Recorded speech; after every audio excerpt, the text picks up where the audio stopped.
கிறிஸ்து இயேசுவில் அன்பிற்கினிய சகோதர சகோதரிகளே, இன்றைக்கு 2 வாசகங்கள், இரண்டும் ஒரே மாதிரியான நிகழ்வுகளை நம் கண்முன் நிறுத்துகின்றது. முதல் வாசகம் மிக நீண்ட ஒரு வாசகம். இந்த வாசகத்திலே சூசான்னா எப்படி கயவர்களால், முதியவர்களால் அவள் நெருக்கப்படுகின்றாள், அவள் எவ்வாறு அந்த பழி பாவத்திற்கு உள்ளாக்கப்படுகின்றாள் என்பதை நாம் கேட்டோம். அதேபோன்று நற்செய்தியிலே பார்த்தோம் என்று சொன்னால், விபச்சாரத்தில் பிடிபட்ட ஒரு பெண்ணை கொண்டு வந்து அவர்கள் நிறுத்தி இந்த பெண்ணை கல்லால் எறிந்து கொள்ள வேண்டும் என்று ஆண்டவரிடம் மோசேயினுடைய சட்டத்தை கடைபிடிக்க அவர்கள் கேட்கின்றார்கள். இந்த 2 நிகழ்வுகளிலும் பார்த்தீர்கள் என்று சொன்னால், அன்புக்குரியவர்களே, கடவுள் யார் சார்பாக இருக்கின்றார் என்று சொன்னால், பலகீனமானவர்கள், வலுவிழந்தவர்கள், யாரும் இல்லை என்று நினைக்கின்றவர்கள், இவர்கள் சார்பாகத்தான் ஆண்டவர் இருக்கின்றார். உண்மையை திரித்து மறைத்து மாற்றி எப்படி சொன்னாலும் ஒரு நாள் உண்மை என்பது வெளிப்படும். கடவுள் நம் சார்பாக இருக்கிறார் என்ற அந்த ஒரு அடிப்படையிலே இந்த உண்மையை நாம் புரிந்து கொள்கிறோம் என்பதைத்தான் இந்த 2 வாசகங்களும் நமக்கு எடுத்துரைக்கின்றன.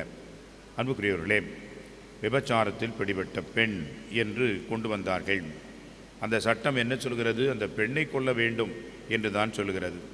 ஆனால் அந்த ஆணை யார் என்று தெரிந்து கொள்ளக்கூட முடியவில்லை. காரணம் என்ன? அவரை துரைத்து சென்றவர்களே கூட அந்த பெண்ணோடு அவர்கள் தவறு செய்திருக்கலாம். எனவே தான் ஆண்டவர் இயேசு குனிந்து தரையில் எழுதினார் என்று சொல்லப்படுகிறது. என்ன எழுதினார்? நிறைய புத்தகங்கள் இது பற்றியே எழுதியிருக்கின்றார்கள்.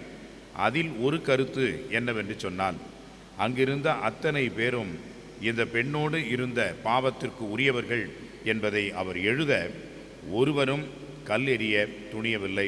எல்லோரும் ஒருவர் பின் ஒருவராக கல்லை போட்டுவிட்டு சென்று விட்டார்கள் என்பதை நாம் அங்கே பார்க்கின்றோம்.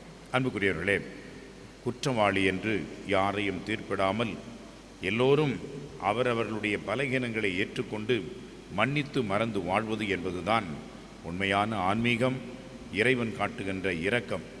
ஆனால் நீதி, நியாயம், தண்டனை என்ற வகையிலே நாம் சென்றோம் என்றால் இறைவனுக்கு முன்பாக ஒருவரும் நிற்க முடியாது. எல்லோரும் கல்லை போட்டுவிட்டு செல்ல வேண்டியதுதான் என்பதை ஆண்டவர் உணர்த்துகின்றார். ஆனால் நீதி, நியாயம் என்பது இறைவனுக்கு தெரியும்.